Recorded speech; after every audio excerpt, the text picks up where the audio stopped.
Urban to comfort them, the quick librarian purred, and we have we not, those priceless pages of Wilhelm Meister, a great poet and a great brother poet, a hesitating soul taking arms against a sea of troubles, torn by conflicting doubts, as one sees in real life.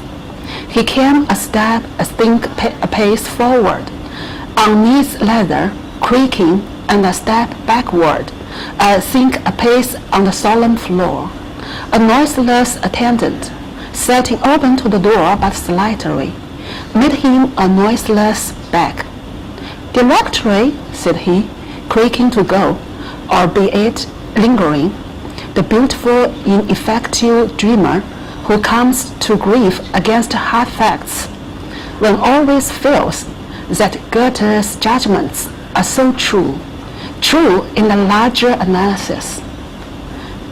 Creakingly analysis, he carentled off, bold, most zealous by the door. He gave his large ear all to the attendant's words, heard them, and was gone. Two left. Monsieur de la Palisse, Stephen sneered, was alive 15 minutes before his death. "Have you found those 6 brave medicals?" John Eglinton asked, with elder scorn. "To write Paradise Lost at your dictation. The sorrows of Satan, he calls it. Smile, Clemens, smile. First he tickled her, then he patted her, then he passed the female catheter, for he was a medical, jolly old Maddie. I feel you would need one more for Hamlet. 7 is dear to the mystic mind. The shining 7, W.B. calls them. Glitter-eyed, his rufous skull close to his green-capped desk lamp, sought the face, bearded amid dark green shadow. And Olaf, holly-eyed, he laughed low, a Caesar's laugh of Trinity, unanswered. O chestial Satan, weeping mainly allude, tears such as angels weep. Ed ele avia del cul fato tom beta, he holds my follies hostage. Clemens 11 true wicklow men to free their silent, captused Catherine, her for beautiful green fields, the stranger in her house, and one more to heal him, away Rabbi, the Tinahele 12, in the shadow of the glen he could ease for them. My soul's youth I give him, night by night, Godspeed, good hunting. Mulligan has my telegram, folly, persist.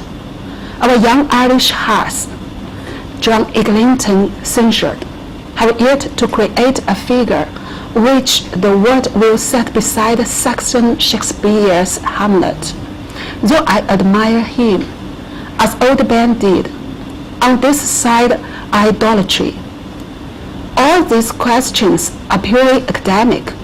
Russell oracled out of his shadow. I mean, whether Hamlet is Shakespeare, or James I, or Essex, clergymen's discussions of the historicity of Jesus. Art has to reveal to us ideas, formless spiritual essences. The supreme question about a work of art is out of how deep a life does it spring. The painting of Gustave Moreau is the painting of ideas. The deepest poetry of Shelley, the words of Hamlet, bring our mind into contact with the eternal wisdom. Plato's world of ideas. All the rest is the speculation of schoolboys for schoolboys. A.E. has been tearing some Yankee interviewer. War, tarnation struck me. The schoolmen were schoolboys first, Stephen said super politely. Aristotle was once Plato's schoolboy, and has remained so. One should hope, John Eglinton sedately said. One can see him, a model schoolboy with his diploma and his arm. He laughed again at the now smiling beard face.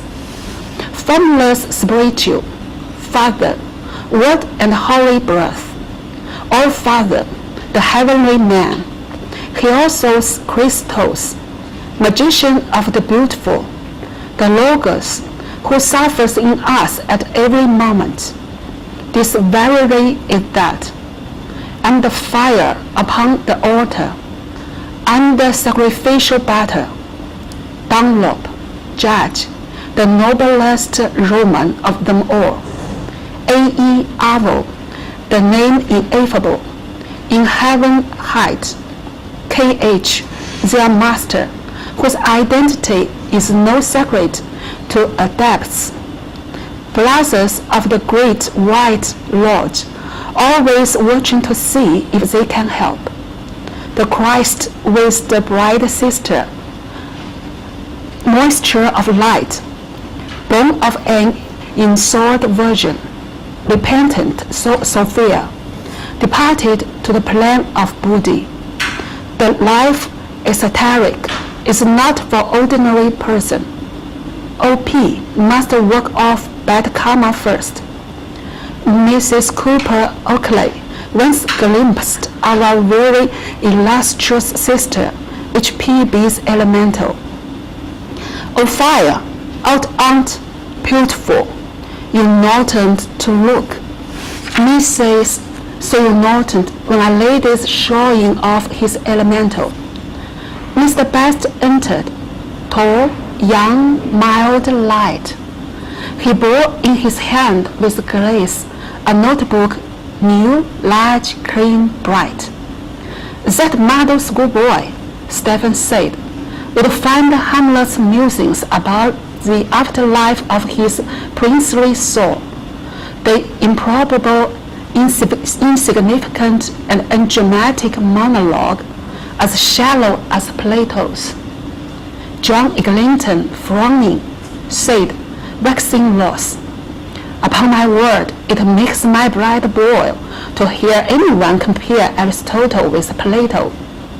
Which of the two, Stephen asked, would have banished me from his commonwealth? Unsheathe your dagger definitions. Hoarseness is the whatness of all horse. Streams of tendency and eon they worship. God, noise in the street, very peripatetic. Space, what you damn will have to see. Through spaces smaller than red globules of man's blood, they creep, claw after black buttocks into eternity, of which this vegetable world is but a shadow. Hold to the now, the here, through which all future plunges to the past. Mr. Best came forward, amiable, towards his colleague. Haynes is gone, he said. Is he? I was showing him Jubenville's book. He's quite enthusiastic. Don't you know? About Heide's love songs of Cornot. I couldn't bring him in to hear the discussion. He's gone to the guilds to buy it. But they force my booklet quick, to greet the careless public. Read, I win. It was not my wish. In lean a lovely English. The peace smoke is going to his head, John Eglinton opined. We feel in England. Penitent theft, gone. I smoked his Becky, green twinkling stone, an emerald set in the ring of the sea. People do not know how dangerous love songs can be. The auric egg of Russell warmed occultly. The moments which work revolutions in the world are born out of the dreams and visions in a peasant's heart on the hillside. For them, the earth is not an exploitable ground, but a living mother. The rarefied air of the academy and the arena produce the sex-sharing novel, the musical song.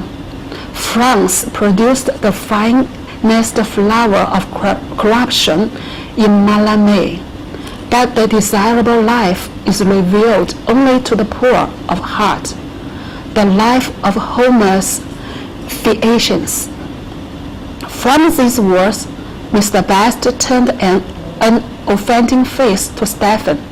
Mallarmé, don't you know, he said, has written those wonderful prose poems Stephen McKenna used to read to me in Paris. The one about Hamlet, he says. Il s'est promené les ans aux livres de lui-même. Don't you know? Reading the book of himself.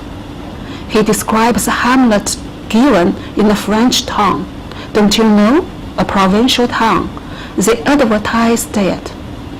His free hand graciously wrote tiny signs in air. Hamlet ou le district P.S. de Shakespeare.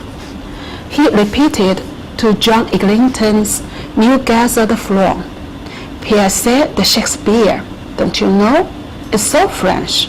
The French point of view. Hamlet ou the absent-minded beggar, Stephen ended. John Eglinton laughed. Yes, I suppose it would be, he said. Excellent people, no doubt, but distressingly short-sighted in some matters. Sumptuous and stagnant exaggeration of murder. A deaf man of the soul, Robert Greene called him, Stephen said. Not for nothing was he a butcher's son, wielding the slatted poleaxe and spitting in his palm. 9 lives are taken off for his father's one. Our Father, who art in purgatory. Khaki Hamlets, don't hesitate to shoot. The blood-blotted shambles in Act 5 is a forecast of the concentration camp, sung by Mr. Swinburne. Cranley, I his mute orderly, following battles from afar. Whelps and dams of murderous foes whom none but we have spared. Between the Saxon smile and Yankee yop, the devil and the Dead Sea. But he will have it that Hamlet is a ghost story, John Eglinton said, for Mr. Best's behoof. Like the fat boy in Pickwick, he wants to make our flesh creep. List, list, oh list, my flesh hears him, creeping, hears, if thou didst know. What is a ghost? Stephen said with tingling energy. One who has faded into impalpability through death, through absence, through change of manners. Elizabethan London lay as far from Stratford as corrupt Paris lights from virgin Dublin. Who is the ghost from limbo patroon, returning to the world that has forgotten him? Who is King Hamlet? John Eglinton shifted his spare body, leaning back to judge, lifted. It is this hour of the day in mid-June, Stephen said, begging with a swift glance their hearing. The flag is up in the playhouse by the bankside. The bear sacristan growls in the pit near it, Paris Garden. Canvas climbers who sail with Drake chew their sausages among the groundlings. Local colour. Work is all you know. Make them accomplices. Shakespeare has left the Huguenot house in Silver Street and walks by the swan mews along the riverbank. But he does not stay to feed the pen, chivying her game of signets towards the rushes. The Swan of Avian has other thoughts. Composition of place, Ignatius Loyola, make haste to help me. The play begins. A player comes on under the shadow, made up of cast-off mail, of a quart buck, a well-set man with a bass voice. It is the ghost, the king, no king. And the player is Shakespeare, who has studied Hamlet all the years of his life, which were not vanity in order to play the part of the spectre. He speaks the words of Burbage, the young player who stands before him beyond the rack of cerecloth, calling him by name.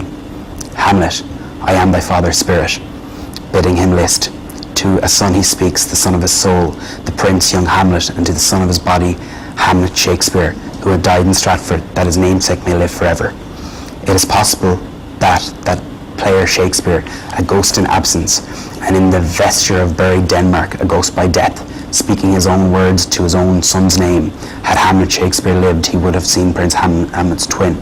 It is possible, I want to know, or probable, that he did not draw or foresee the logistical conclusion of these premise. You are the dispossessed son, I am the murdered father, your mother is the guilty queen, and Shakespeare, born Hathaway. But this prying into the family's life of a great man, Russell began impatiently. Art thou there, Truepenny? Interesting only to the parish clerk. I mean, you have the plays. I mean, you read the poetry of King Lear. What is it of how this poet lived? As for living, our servants can do that for us. Villiers the Ile has said, the peeping and prying into green-room gossip of the day, the poet's drinking, the poet's depths. We have King Lear, and it is immortal.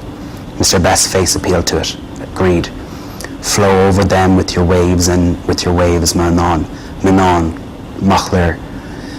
How now, Sirrah, that pound he lent you when you were hungry. Marry, I want it. Take thou this noble. Go to. You spent most of it in Georgina Johnson's bed, clergyman's daughter, Agenbite of Inwit. Do you intend to pay it back? Oh yes. When? Now. Well, no. When then? I paid my way. Steady on. He's from beyond Boyne Water, the northeast corner. You owe it. Wait. 5 months. Molecules all change. I am other, I know. Other, I got pound. Buzz. But I anthology form from forms. Am I by memory because under exchanging forms? I that sinned and prayed and fasted. A child come ye, safe from pandies. I, and I. A-E-I-O-U. Do you mean to fly in the face of the tradition of 3 centuries? John Eglinton's carping voice asked.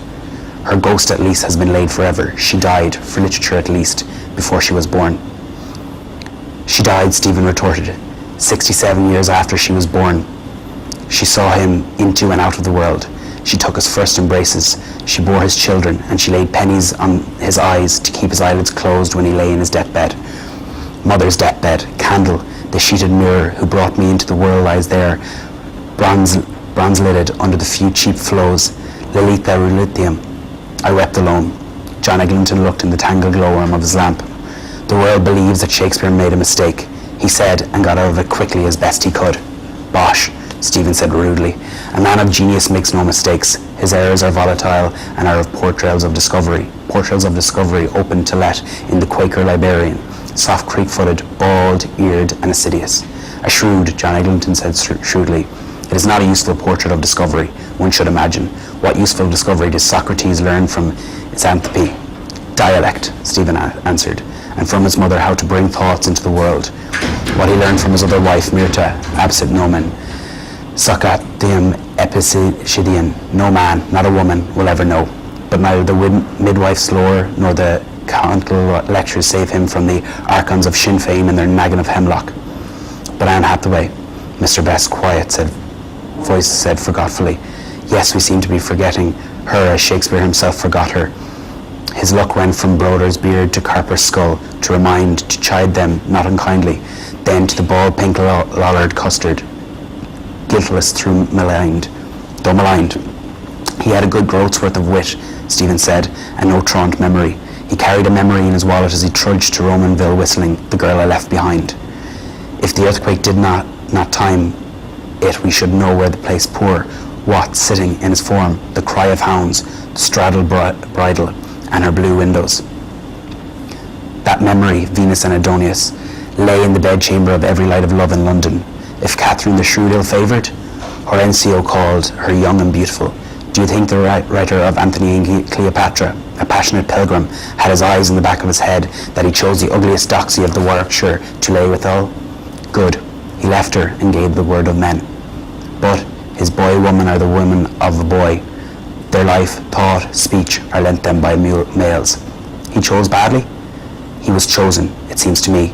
If others had their will, Anne hath a way. By cock, she was to blame. She put the comethère on him, sweet and 26. The grey-eyed goddess who bends over a boy Adonis, stooped to the conqueror as prolonged to the swelling act, is a bull-faced Stratford wench who tumbles into the cornfields a lover younger than herself. And my turn, when? Come. Ryefield, Mr. Best said brightly, gladly raising his new book. Gladly, brightly. He murmured, then with blonde delight for all, between the acres of the rye these pretty country folk would lie. Paris, the well-pleased pleaser. A tall figure in bearded homespun rose from shadow and unveiled its cooperative watch. I am afraid I am due at the homestead. Whither away? Exploitable ground. Are you going? John Eglinton's active eyebrows asked. Shall we see you at Moore's tonight? Piper is coming. Piper, Mr. Best piped. Is Piper back? Peter Piper peck to peck, of peckled pepper. I don't know if I can. Thursday, we have our meeting. If I can get away in time. Yogi Bogie box in Dawson Chambers, Isis unveiled. Their pally book we tried to pawn, cross-legged under an umbral undershoot. He thrones and Aztec logos, functioning on astral levels, their oversoul, Mahanahatma, the fateful hermetist, await the light ripe for celliship. Ring round about him, Louis H. Victory, T. Caulfield Irwin, Lotus Ladies.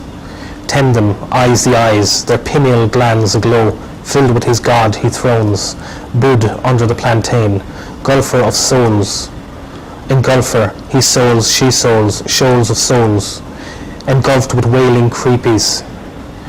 Whirled, whirling, they bewail, in quintessential triviality, for years in this flesh case a she-soul dwelt. They say we are to have a literary surprise, the Quaker librarian said, friendly and earnest. Mr. Russell, rumour has it, is gathering together a sheaf of our younger poets. Verses, we are all looking forward anxiously. Anxiously he glanced in the cone of lamplight where three faces lighted shone. See this, remember? Stephen looked down on a wide headless carbine hung on his ash plant handle over his knee. My cask, my sword, touched lightly with two index fingers. Aristotle's experiment, 1 or 2. Necessity is that in virtue of which it is possible that one can be otherwise agrile. One hat is one hat. Listen, young Cullum and Starkey, George Roberts is doing the commercial part. Longworth will give it a good puff in the Express. Oh, will he? I liked Cullum's Drover. Yes, I think he has that queer thing, genius. Do you think he has genius, really? Yeats admired his line, as in Wild Earth a Grecian vase. Did he? I hope you'll be able to come tonight. Malachy Mulligan is coming too. Moore asked him to bring Haynes. Did you hear Miss Mitchell's joke about Moore and Martin? That Moore is Martin's Wild Oats? Awfully clever, isn't it? They remind one of Don Quixote and Sancho Panza. Our national epic has yet to be written. Dr. Sigerson says, Moore is the man for it, a knight of the rueful countenance here in Dublin, with a saffron kilt, O'Neill Russell. Oh yes, he must speak the grand old tongue.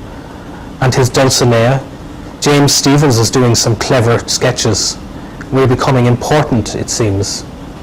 Cordelia Cordoglio, Lear's loneliest daughter. Nookshotten, now your best French polish. Thank you very much, Mr. Russell, Stephens said, rising. If you will be so kind as to give the letter to Mr. Norman. Oh yes, if he considers it important, it will go in. We have so much correspondence. I understand, Stephens said. Thanks. God illed you, the pig's paper, Bullock befriendling. Singh has promised me an article for Diana too. We are going to be read. I feel we are. The Gaelic League wants something in Irish. I hope you will come round tonight. Bring Starkey. Stephen sat down. The Quaker librarian came from the leave takers. Blushing, his mask said, Mr. Dedalus, your views are most illuminating. He creaked to and fro, tiptoeing up nearer heaven by the altitude of a chopin and covered by the noise of outgoing laid low. It is your view, then, that she was not faithful to the poet? Alarmed face asks me, why did he come? Courtesy or an inward light? Where there is a reconciliation, Stephen said, there must have been first sundering. Yes, Christ fox in leather trews, hiding a runway in blighted tree forks from hue and cry, knowing no vixen walking lonely in the chase. Women he won to him, tender people, a whore of Babylon, ladies of justices, bully tapsters' wives, fox and geese, and in new place, a slack, dishonoured body that once was comely, once as sweet as fresh as cinnamon, now her leaves falling, all bare, frighted of the narrow grave and unforgiven. Yes, so you think, the door closed behind the outgoer. Rest suddenly possessed the discreet vaulted cell, rest of warm and brooding air. A vestal's lamp, where he ponders things that were not, what Caesar would have lived to do had he believed the soothsayer, what might have been, possibilities of the possible as possible, things not known, what name Achilles bore when he lived among women. Coffin thoughts around me, in mummy cases embalmed in spice of words, thought god of libraries, a bird god, moony-crowned, and I heard the voice of that Egyptian high priest, in painted chambers loaded with tile books. They are still, once quick in the brains of men, still but an itch of death is in them, to tell me in my ear a maudlin tale, urge me to wreak their will. Certainly, John Eglinton mused, all of the great men he is the most enigmatic. We know nothing but that he lived and suffered. Not even so much, others abide our question, a shadow hangs over all the rest. But Hamlet is so personal, isn't it? Mr. Best pleaded. I mean, a kind of private paper, don't you know, of his private life? I mean, I don't care a button. Don't you know who is killed or who is guilty? He rested an innocent book on the edge of the desk. Smiling, his defiance, his private papers in the original, tá an bod ar an tír, táim imma hoggart. Put Beulah on it, Little John. Quoth Little John Eglinton. I was prepared for paradoxes from what Malachi Mulligan told us, that I may as well warn you that if you want to shake my belief that Shakespeare's Hamlet, you have a stern task before you. Bear with me. Stephen withstood the bane of miscreant eyes, glinting stern under wrinkled brows, a basilisk, e quando vede l'uomo la tasca. Messer Brunetto, I thank thee for the word. As we are, our mother, Dana, weave and unweave our bodies, Stephen said, from day to day, their molecules shuttle to and fro, so does the artist weave and unweave his image. And as the mole on my right breast is where it was when I was born, though all my body has been woven of new stuff time after time, so through the ghost of the unquiet father, the image of the unliving son looked forth, in the intense instant of imagination when the mind, Shelley says, is a fading coal, that which I was is that which I am, and that which in possibility I may come to be. So in the future, the sister of the past, I may see myself as I sit here now with my reflection from that which then I shall be. Drummond of Hawthornden helped you at that style. Yes, Mr. Best said youngly, I feel Hamlet quite young. The bitterness might be from the father, but the passages with Ophelia are surely from the son. Has the wrong sow by the lug? He is in my father, I am his son. That mole is the last to go, Stephen said, laughing. John Eglinton made a nothing pleasing mow. If that were the birthmark of genius, he said, genius would be a drug in the market. The plays of Shakespeare's later years, which Renan admired so much, breathe another spirit. The spirit of reconciliation, the Quaker librarian breathed. There can be no reconciliation, Stephen said, if there has not been a sundering. Said that, if you want to know what are the events that cast their shadow over the hell of the time of King Lear, Othello, Hamlet, Troilus and Cressida, look to see what, when and how the shadow lifts. What softens the heart of a man shipwrecked in storms dire, tired, like another Ulysses, Pericles, Prince of Tyre. Head, red, cone-capped, buffeted, brown blinded. A child, a girl, placed in the arms, Marina. The leaning of sophists towards the bypaths of Ocrifa is a constant quandary, John Eglinton detected.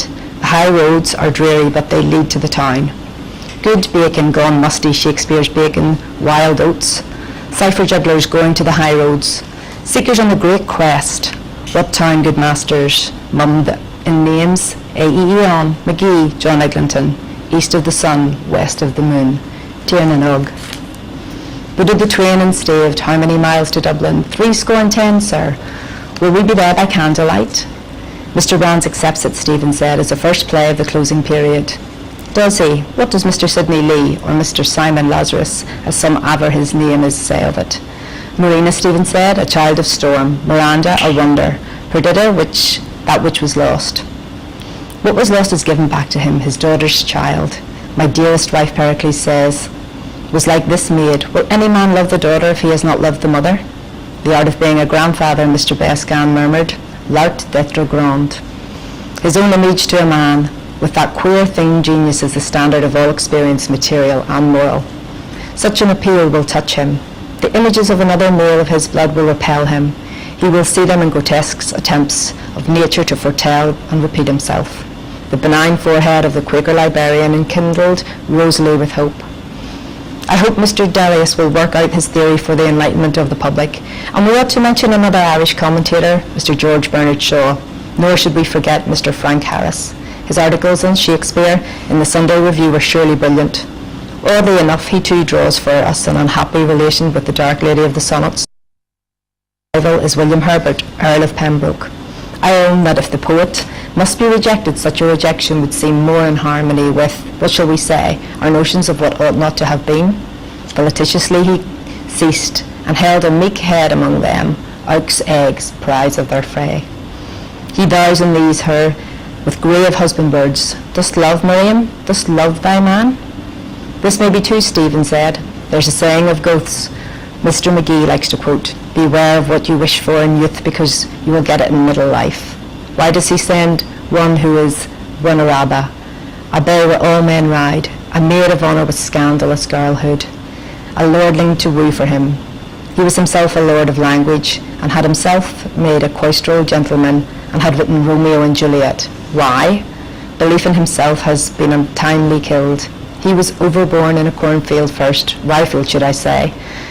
He will never be a victor in his own eyes after, nor play victoriously the game of laugh and lie down. Assumed Don Giovannism is not save himself. No later undoing will undo the first undoing. The tusk of the boar has wounded him where love lies a-bleeding. If the shrew is worst, there yet remains to her woman's invisible weapon. There is, I feel, in the words, some goad of the flesh driving him into new passion. A darker shadow of the first, darkened even in his own understanding of himself. A like fate awaits him, and two rages commingle in a whirlpool. They list, and in the porches of their ears I pour. The soul is being before stricken mortally, a poison pour into the porch of the sleeping ear. But those who are done to death in sleep cannot know the manner of their quell unless their Creator endowed their souls with the knowledge of the life that is to come. The poisoning and the beast and the two backs that urge it in King Hamlet's ghost could not know of where he now endowed with knowledge by his Creator. That is why the speech, his lean unlovely English, is always turned elsewhere, backwards, ravisher and ravished. What he would but no longer go. Go with him for Lucretia's blue circle, ivory globe to Imogen's breast, bare, and its mole shink-spotted.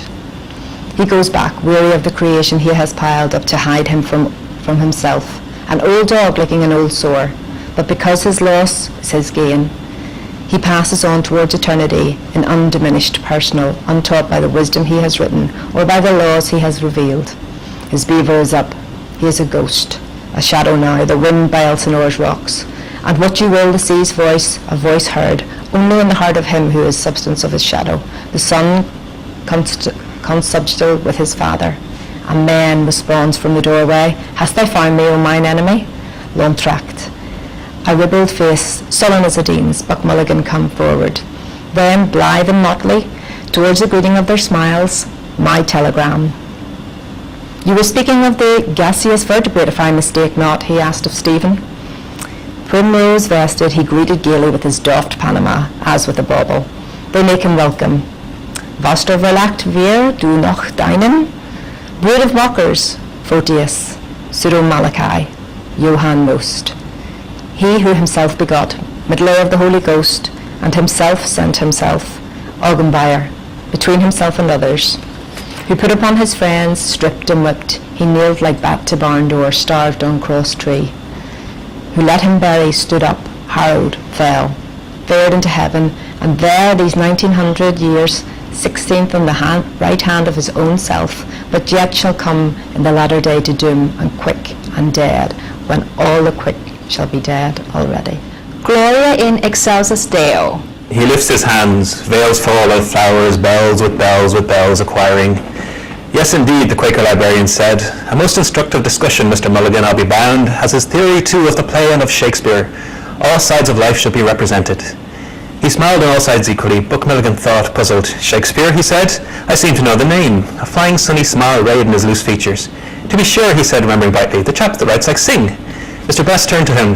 Haynes missed you, he said. Did you meet him? He'll see you after the DBC. He's gone to Guilds to buy Hyde's Love Songs of Connacht. I came through the museum, Buck Mulligan said. Was he here? The Bard's fellow countryman John Eglinton answered, rather tired perhaps of our brilliancies of theorising. I hear that an actress played Hamlet for the 408th time last night in Dublin.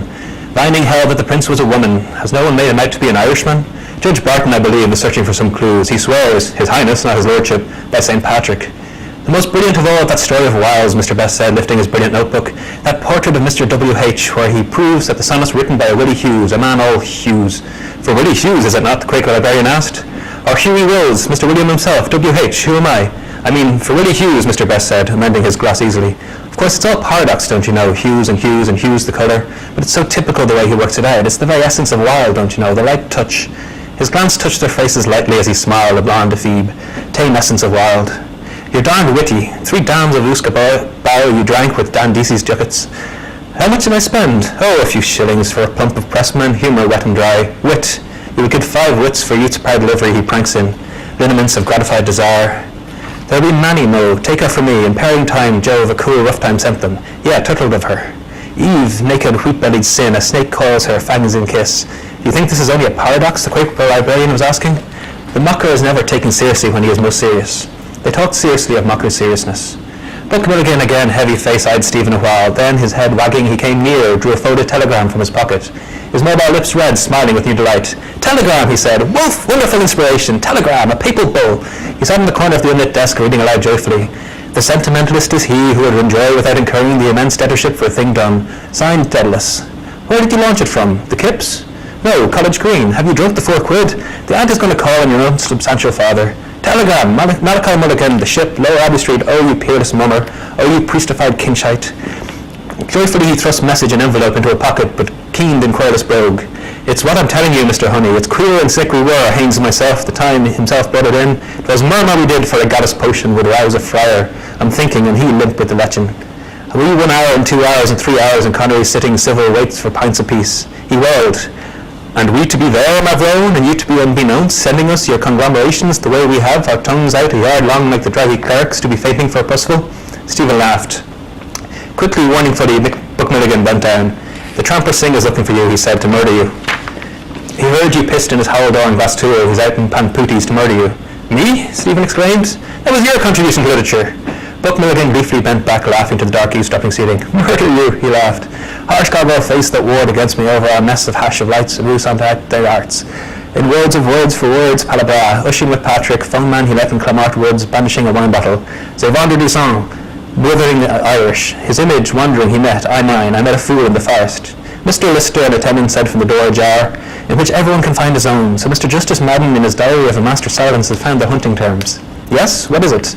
There's a gentleman here, sir, the attendant said, coming forward and offering a card. From the Freeman. He wants to see the files of the Kilkenny people for the last year. Certainly. Is the gentleman... He took the eager card, glanced, not saw, laid down and glanced, looked, asked, creaked, asked, is he there? Oh, there. Brisk and a galliard he was off and out. In the tailed character he talked with valuable pains of zeal and duty bound was fair, the kind most honest broad brim. The gentleman, Freeman's Journal, Kilkenny people? To be sure, good day, Kilkenny. We have certainly... A patient silhouette waited, listening. All the pleading provincial, Northern Whig, Cork Examiner, Enniscorthy Guardian, 1903. Will you please? Evans, conduct this gentleman. You've just followed the 10. Oh, please allow me. This way, please, sir. Voluble, dutiful, he led the way out to all the provincial papers, a bowing figure, following his hasty heels. The door closed. The Sheeny, Buck Mulligan cried. He jumped up and snatched the card. What's his name? Ike Moses? Bloom? He rattled on. Jehovah, collector of prepuces is no more. I found him over in the museum when I went to hail the foam one Aphrodite. The Greek mouth that has never been twisted in prayer. Every day we must do homage to her. Life of life, thy lips enkindle. Suddenly he turned to Stephen. "He knows you. He knows your old fellow. Oh, I fear me, he is Greeker than the Greeks." His pale Galilean eyes were upon her Messio groove. Venus Capilig. Oh, the thunder of those loins, the god pursuing the maiden hid. "We want to hear more," John Eglinton decided, with Mr. Best's approval. "We begin to be interested in Mrs. S. Till now we had thought of her, if at all, as a pensioned Griselda, a Penelope stay-at-home. Antihistamine's pupil of Gorgias, Stephen said, took the palm of beauty from Cyrus Menelaus' Brudam, Argive Helen, the wooden mare of Troy, in whom a score of heroes slept, and handed it to poor Penelope. 20 years he lived in London, and during part of that time he drew a salary equal to that of the Lord Chancellor of Ireland. His life was rich, his art, more than the art of feudalism, as what Whitman called us, is the art of surfeit. Hot herring pies, green mugs of sack, honey sauces, sugar of roses, marchpane, gooseberry pigeons, Ringo candies. Sir Walter Raleigh, when they arrested him, had £500,000 on his back, including a pair of fancy stays. The Gombeen woman, Eliza Tudor, had under linen enough to vie with her of Sheba.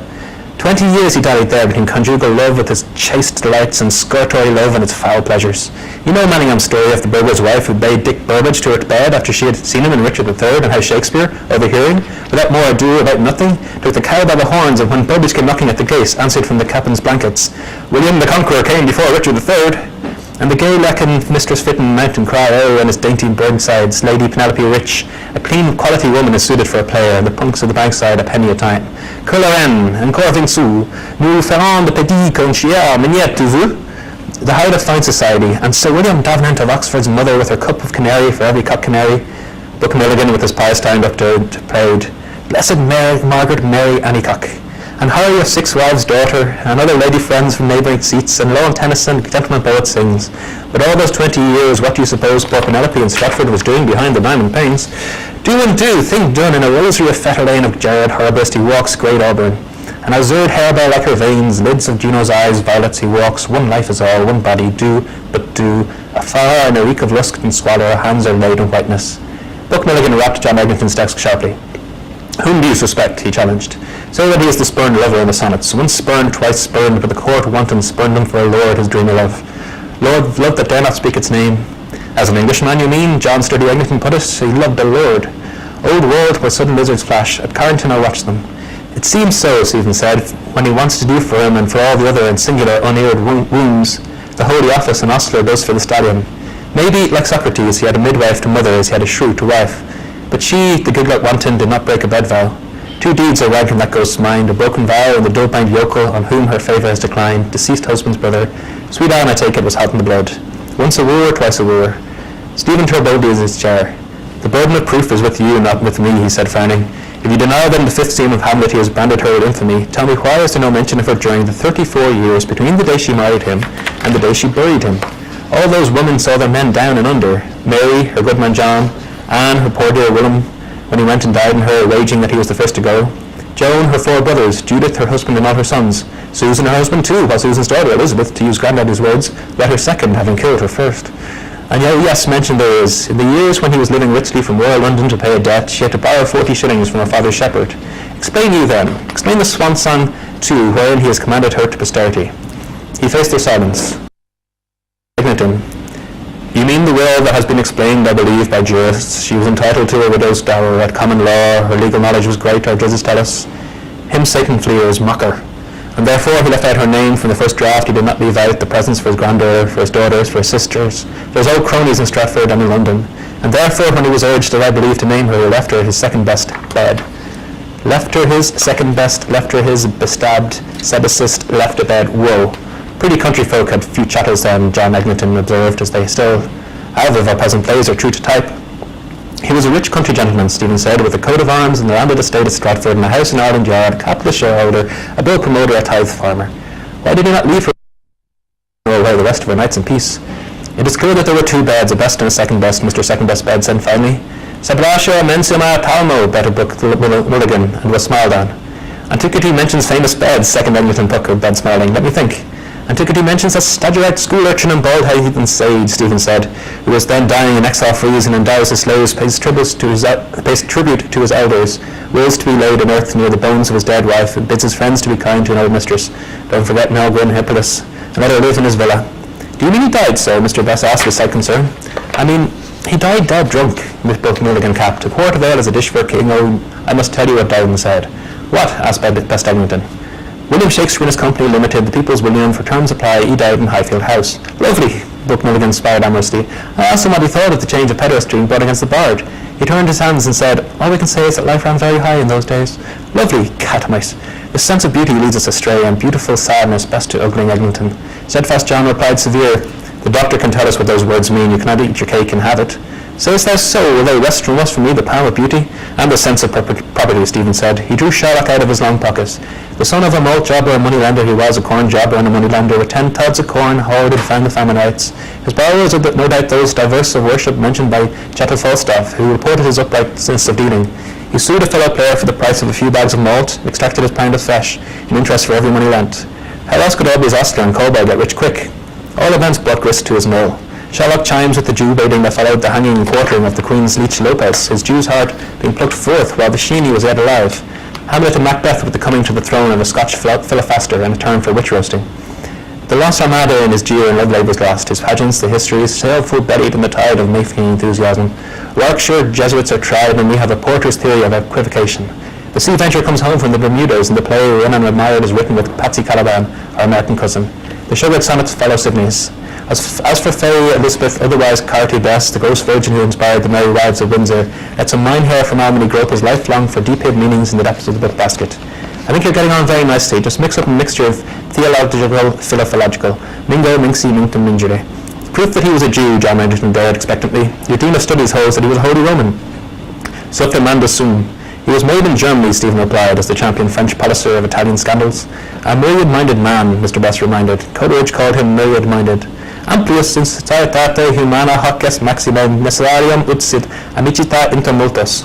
St. Thomas, Stephen began, ora probo nobis, Monk Mulligan groaned, sinking to a chair, very keen the wailing room.